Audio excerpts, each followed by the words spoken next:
கர்த்தர் கிருபை நிறைந்த தேவன். சில விதை நல்ல நிலத்தில் விழுந்தது. அது முளைத்து 100 பலன் கொடுத்தது.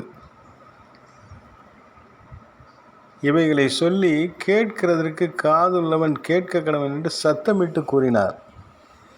ஆண்டவராய் இயேசு கிறிஸ்துடைய ஊழியத்தின் நாட்களில் அநேக விதைகள் போடப்படுகிறது. அந்த விதைகளை விதைக்கிறவன் ஒருவன் தூவி செல்கிறான். அவன் தூவி சென்ற பொழுது அது வழியருகே விழுது, முள்ளில் விழுது, கற்பாறையில் விழுது. ஆனால் நல்ல நிலத்தில் விழுகிற விதைகள் ஒரு விதை 100 மடங்கு பலன் கொடுக்குது.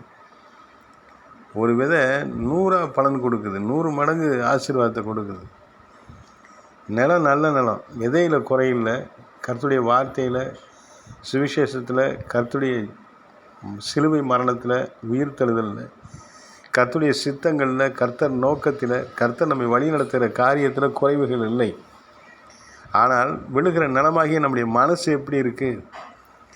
கர்த்தருடைய ஆசீர்வாதம் நமக்கு வேண்டும் என்று சொன்னால் நம்முடைய மனது பரிசுத்தமாய் கர்த்தர் ஆசீர்வாதத்துக்கு ஏற்ற நல்ல விளைச்சல் உள்ள நிலமாய் மாறணும். வழியருகே விழுந்து பறவைகள் எடுத்து செல்லபடியான நிலம் அல்ல.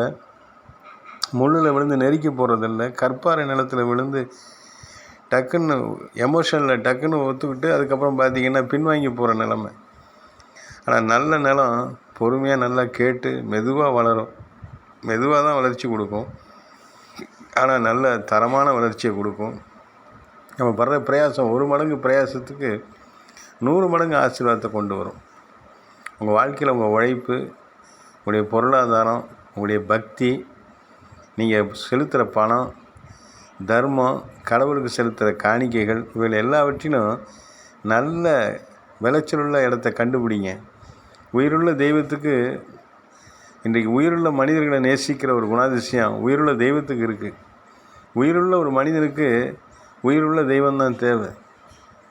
உணர்ச்சியற்ற, உணர்வு இல்லாத, உயிர் இல்லாத சில இடங்களில் போய் நின்று நமக்கு உதவி கேட்பது எப்படியோ அதுபோல தான் சில பக்தி மார்க்கங்களும். இங்கே நல்ல நிலமாய் மாற வேண்டும், கனி கொடுக்கிறவர்களாய் மாற வேண்டும் என்று சொன்னால் நல்ல விதையாக இயேசு கிறிஸ்துவின் வார்த்தைகளை நம்முடைய நல்ல நிலமாகி நம்முடைய இருதயத்தில் வைத்து நாம் பலன் பெற வேண்டும். என்றும் அழியாத நித்திய ஜீவனை பெற்றுக்கொள்ள வேண்டும். விதைக்கிறவர்கள் நல்ல நிலத்தை தேடி விதைக்க வேண்டும். சுவிசேஷம் சொல்லுகிற நாமும் நல்ல ஜனங்களை கண்டுபிடிச்சி அவர்களுக்கு சொல்லி பலனை காண வேண்டும். அப்படி இல்லை என்றால் நல்ல நிலமாய் அவளை மாற்றி நாம் விதைக்க வேண்டும். இதுதான் கர்த்தருடைய அறுவடையின் பணி. ஆமென்.